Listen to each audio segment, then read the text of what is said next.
Hello everybody, and thank you for tuning in to the weekly report. Supersized IRS will shrink liberty. West Virginia Senator Joe Manchin recently claimed the 15% corporate minimum tax contained in the Inflation Reduction Act, which should be called the Inflation Creation Act, is not a tax increase. Instead, he claimed the bill simply closes a loophole that allows corporations to avoid paying all the taxes they owe. Despite what Senator Manchin says, the fact is the new minimum tax increases the amount of money some corporations must hand over to the government. In other words, it increases their taxes. It's common for politicians, policy wonks, and even some libertarians to demonize loopholes for making the tax system too complex. But loopholes are simply ways that individuals can keep more of their money. Loopholes are thus pro-liberty and pro-sound economics. In addition to raising taxes, the Inflation Reduction Act provides $80 billion to the Internal Revenue Service. Some of the money will go to improving taxpayer services. So, for example, taxpayers may actually talk to a real person who can provide information about the tax law when they call the agency. But over 50% will be spent on enforcement. The IRS is expected to hire approximately 87,000 new agents. Supporters of the expansion say the IRS will use the enhanced enforcement capacity to target only the rich. However, it is not necessary to massively increase the IRS's enforcement capacity just to go after rich tax cheats.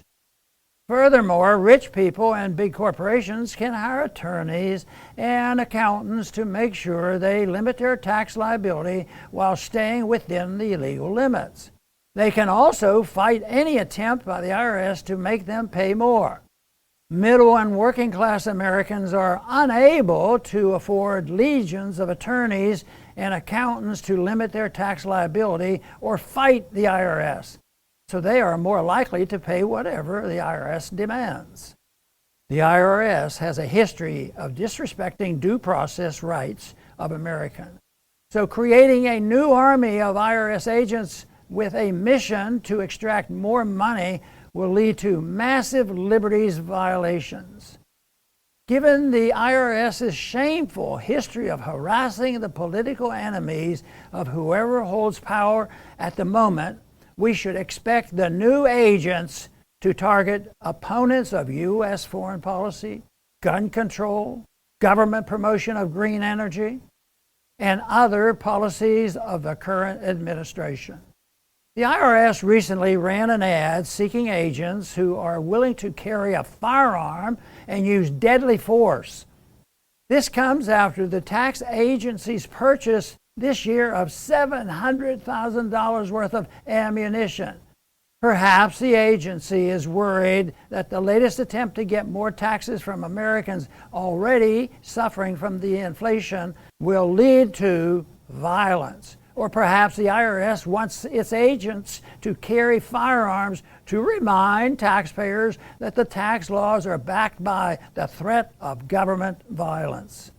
The premise behind the income tax is that the government is the true owner of all property and thus has the right to take as much from the people as it desires. Therefore, the income tax, like the other monstrosities created in 1913, the Federal Reserve, is incompatible with a free society but necessary for an authoritarian welfare warfare state. To avoid 1984, repeal 1913. Thanks for listening.